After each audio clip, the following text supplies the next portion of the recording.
Hello everyone, welcome back to our channel Learn with Nishman. We are going to start section 210. In earlier video बच्चे मैंने उसमें भी आपको 210 की कुछ intro बताई थी and it's very important section with point of view of interview. So section 210 says when police report not filed in complaint case. आपके कंप्लेंट चल रही है, साइड बाय साइड आपकी फर्दर पुलिस इन्वेस्टिगेशन भी चल रही है, पुलिस रिपोर्ट अभी तक फाइल नहीं हुई, तो उस केस में कोर्ट क्या करती है? Let's discuss. Right, your inquiry और trial is going on.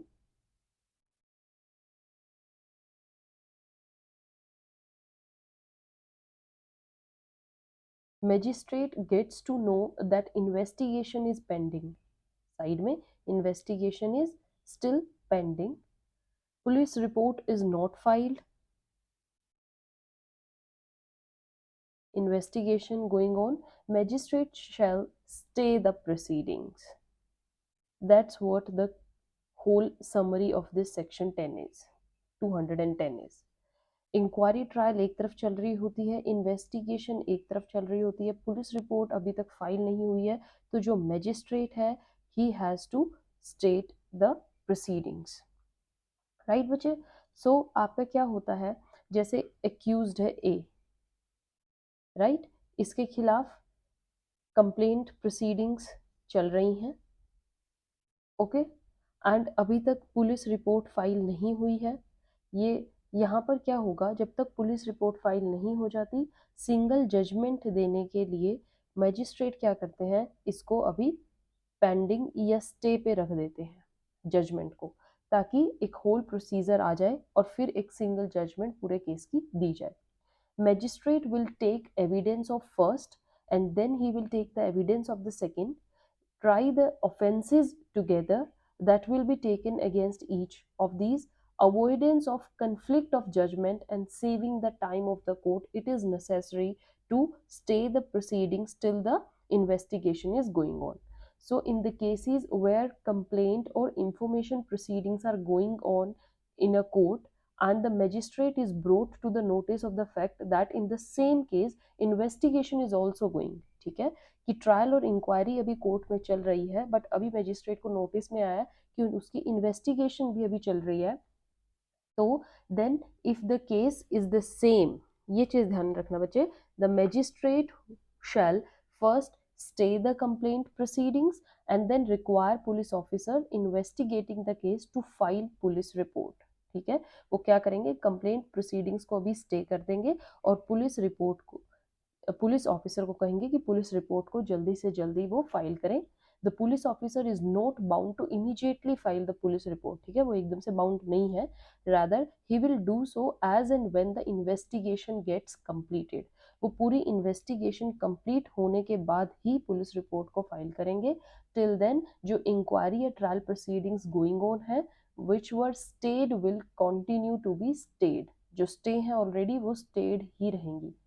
Then upon the filing of police report following circumstances में अराइज. ठीक है बच्चे, जैसे अभी मैंने बताया इंक्वायरी ट्रायल जो थी वो स्टे पे रहेंगी, इन्वेस्टिगेशन कंटिन्यू रहेगी जब तक कि वो कंप्लीट नहीं हो जाती. इन्वेस्टिगेशन जब कंप्लीट हो जाएगी तब पुलिस रिपोर्ट फाइल होगी, और आफ्टर पुलिस रिपोर्ट आने के बाद मैजिस्ट्रेट के सामने अब कुछ केसेस अराइज हो जाते हैं, कुछ सर्कमस्टांसेस अराइज होंगे. क्या हो सकते हैं, देखिए, फर्स्ट होगा द पुलिस रिपोर्ट जो आई है is against some other accused and not the one named in complaint proceedings.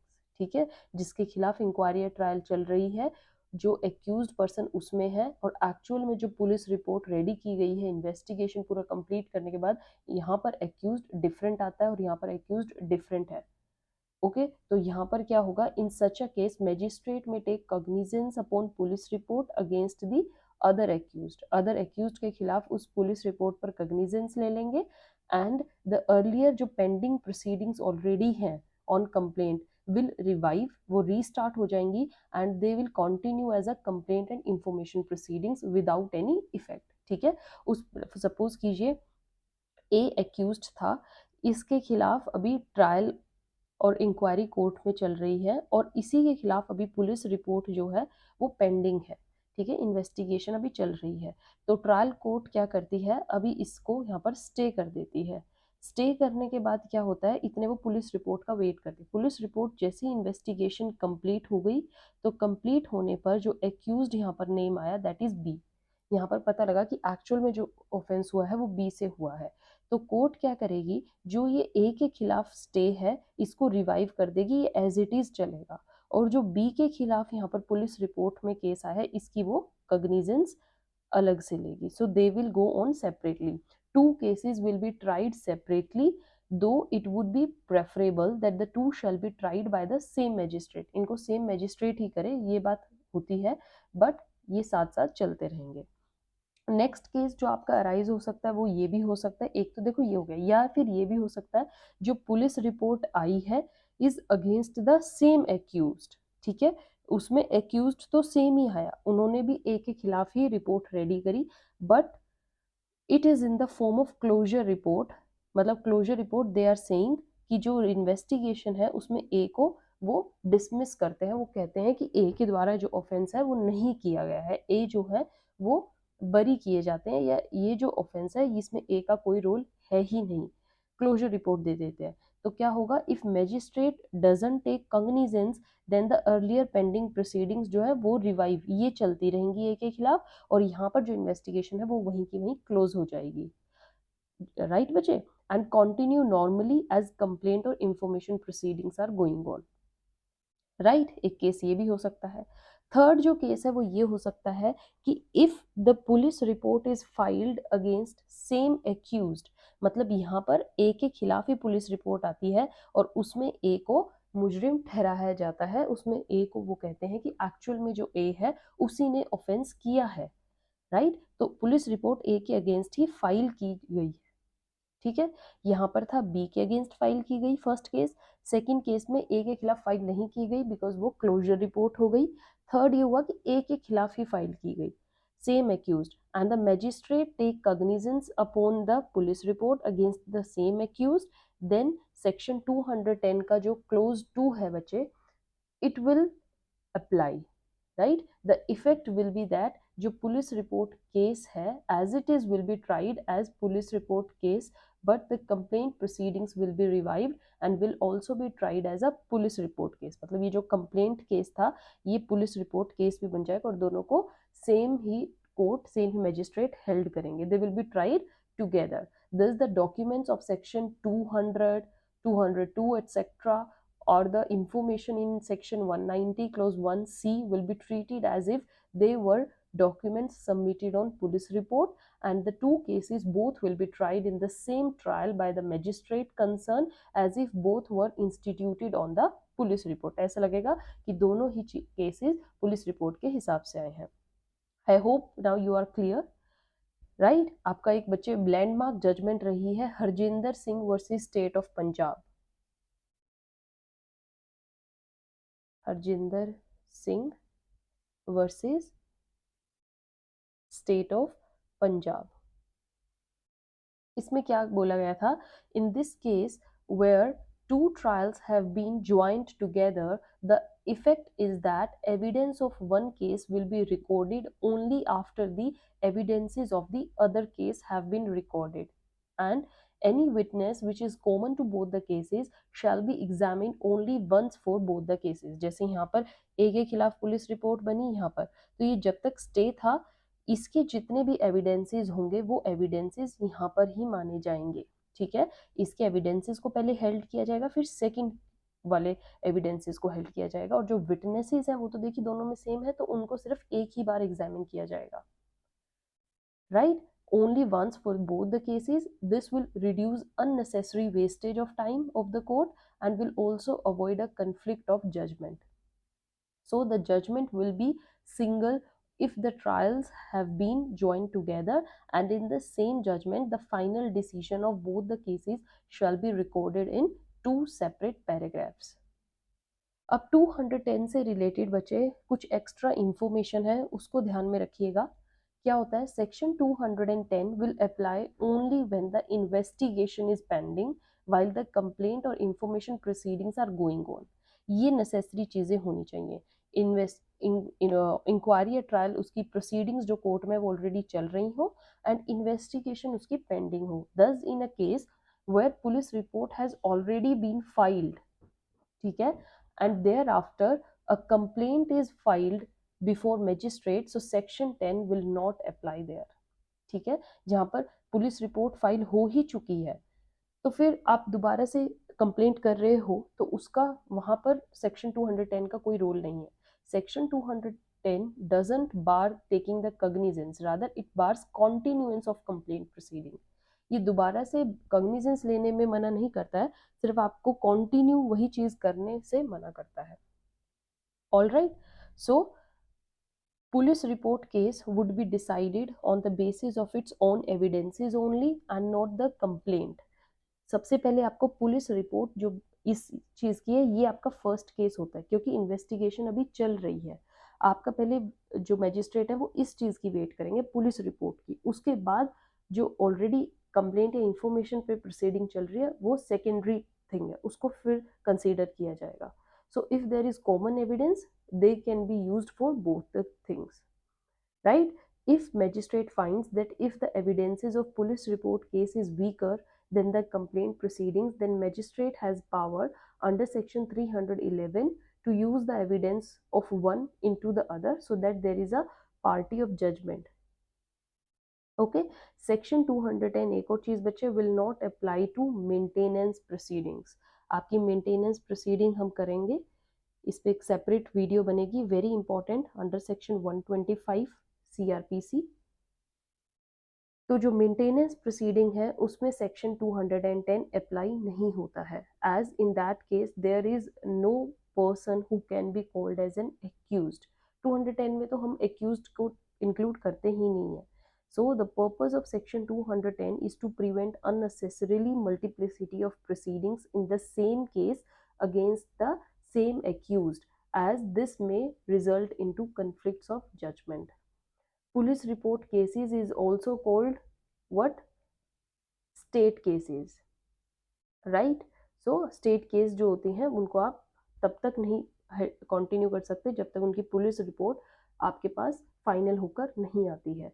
So if action in आपको जैसे मैंने एग्जांपल बताया था, दिल्ली में कोई एक्शन हुआ है, राइट, बट जो प्रॉपर्टी है या जो पर्सन है वो आपको पानीपत में मिले हैं, then it could be tried as a jurisdiction no bar, ठीक है, आप उसको एज अ एरिया मजिस्ट्रेट के अकॉर्डिंग हेल्ड कर सकते हैं। Okay, guidelines for taking the cognizance. Cognizance जब लेते हैं तो उसके लिए प्रॉपर गाइडलाइंस क्या होती हैं? आपके बच्चे लैंडमार्क्स जजमेंट है, एक है Harish Chandra Prasad Mani versus state of Jharkhand, and the other one is RP Kapoor versus state of Punjab. तो इनमें क्या किया गया था? It was held that taking cognizance means taking judicial notice of the offence having been committed and also taking of the further proceedings. Cognizance का मतलब होता है जब मैजिस्ट्रेट अपना जुडिशियल माइंड उस पर्टिकुलर केस में अप्लाई कर दे, उस प्रोसीडिंग को फर्दर कंटिन्यू करने की सोचे। So at the stage of taking cognizance, the magistrate has to decide whether he will take up further proceedings or not, and the immediate जो further proceeding होती हैं will be issue of process, right, and the charge framing in the case of police report or information, and it will be the complaint proceedings in case of complaint, right. Police report cases में, information cases में process issue होता है और complaint proceedings में आगे complaint के through process चलता है। At the stage of cognizance, magistrate has to examine whether a prima facie case for the proceeding is made out or not, and for that purpose he will examine the material available before him, ठीक है। कोई भी case आ जाता है उसमें magistrate को सबसे पहले ये देखना होता है कि इसमें प्राइमा फेसी केस बन रहा है कि नहीं बन रहा है, तभी वो नेक्स्ट स्टेप को कंटिन्यू कर सकता है। और उसको करने के लिए उसके पास जो भी सामने मटेरियल अवेलेबल है, लाइक पुलिस रिपोर्ट है, ठीक है, अकरेंस रिपोर्ट है, इंक्वेस्ट रिपोर्ट है, उसके थ्रू वो काम करता है। And if the documents available are such as to satisfy him that in the interest of justice cognizance shall be taken, then he will take the cognizance। However, if it is a case wherein magistrate is satisfied that there is no prima facie evidence and that the case is based only upon the suspicion, मतलब सिर्फ doubt के ऊपर या कोई speculation के ऊपर case based है, तो वहां पर वो अपनी कॉग्निजेंस नहीं लेते हैं, राइट। सो फैक्ट्स जैसे आपका हो सकता है FIR was lodged, ठीक है, by a father against X alleging that the wife of his son had in connivance with X and got his son killed by poisoning, ठीक है। ये आपका एक केस था बच्चे, लाइक फादर हैं, इनके सन है, सपोज कीजिए ए की वाइफ है बी, तो इन्होंने केस डाला कि बी ने with some other person X के साथ मिलकर इनके बेटे को पॉइजन दे दिया है। The victim has been poison and thereafter upon his death the relatives believing it to be natural death had cremated him, ठीक है। द पुलिस अपॉन इन्वेस्टिगेशन, उन्होंने क्या किया, filed a closure report wherein father filed a complaint in the CJM court में father ने फिर से complaint डाली। In such complaint apart from the fact stated in the FIR, जो उन्होंने FIR में दिए थे, राइट, उन्होंने क्या बोला, he also stated that when the victim was brought to the hospital he had vomited twice but the samples of the vomited were not collected. ये बात उन्होंने FIR में नहीं दी बट CJM के सामने जो कंप्लेंट दी उसमें बोला, ठीक है। therefore the cause of the death would not known. He however didn't produce any documentary proof of his allegations and also did not produce any witness to substantiate his claim. A postmortem report clearly suggested that there was no poison. अब ये चीज थी, so Supreme Court denied cognizance, उन्होंने deny किया। Not taking cognizance is here not illegal, illegal नहीं है, since there is no witness, कोई witness नहीं है एफ के पास, कोई डॉक्यूमेंट्स नहीं है, प्लस पुलिस रिपोर्ट जो फाइल्ड अगेंस्ट है वो भी क्लोजर रिपोर्ट आई है, so no prima facie grounds, court is free not to take cognizance, it can it will not hold it illegal practice, right, it can hold the inquiry, तो आप वो चीजें चल सकती हैं, ओके। एक आपका केस था बच्चे नुपुर तलवार वर्सेस CBI केस, इसमें क्या था, CBI filed closure report, father went in protest against closure, judicial magistrate found that chargesheet जो है should have been filed against the father and the mother. Such detailed reasons would uh, affect the case to whom the committal was done, and here the reasons were recorded, okay, that were the case. So क्या था इसमें, at the time of taking the cognizance there may be prima facie evidence against the accused and in such cases magistrate may take cognizance। तो जो cognizance होती है वो किस चीज पर डिपेंड करती है, वो मैजिस्ट्रेट के सामने एविडेंसेस क्या हैं, राइट, मटेरियल एविडेंसेस या डॉक्यूमेंट्स क्या हैं, उन्हीं के बेसिस पर कॉग्निजेंस लिया जाता है, and then magistrate will see the merits of the case, तभी वो उसकी कॉग्निजेंस लेते हैं। इफ मैजिस्ट्रेट के सामने कोई भी ऐसा डॉक्यूमेंट या ऐसा एविडेंस नहीं है जिसके बेसिस पर वो श्योरली कॉग्निजेंस लेने की सोचे, तो वो नहीं लेंगे, इससे कोई इलीगलिटी नहीं होती है, right, it's upon their duty कि उनके सामने कॉग्निजेंस लेने के लिए क्या क्या प्रूफ है। So this is all about section 210। Stay tuned for the next video. We will see the conditions upon taking cognizance या limitations क्या होती है cognizance पे, we will discuss them in detail. Till then, keep watching, keep sharing. Thank you.